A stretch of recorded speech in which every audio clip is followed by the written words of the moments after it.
গতকালকেই ৪০ কেজি গাঁজাসহ ৩ জন পেশাদার মাদক ব্যবসায়ী গ্রেপ্তার ও মাদক পরিবহন কাজে ব্যবহৃত একটি হায়েস গাড়ি উদ্ধার হয়েছে।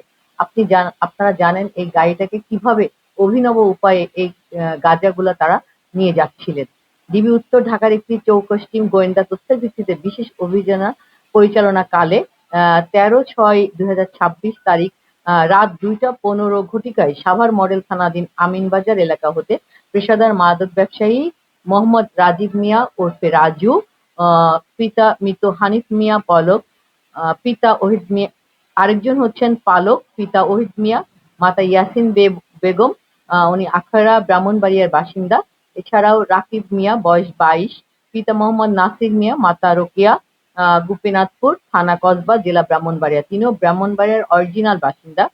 এছাড়াও মোহাম্মদ জুয়েল মিয়া ৩২ বছর বয়স, পিতা মোহাম্মদ জালাল মিয়া, জেঠুয়ামুড়া থানা কসবা, জেলা ব্রাহ্মণবাড়িয়াকে গ্রেপ্তার করে এবং ৪০ কেজি গাঁজা উদ্ধার করেন।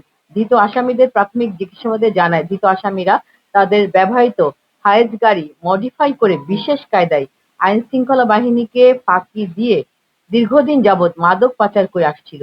ধৃত আসামিদের হেফাজত হইতে উদ্ধারকৃত আলামত সর্বমোট গাঁজা, যাহার অবৈধ বাজার মূল্য অনুমান ১২ লক্ষ টাকা।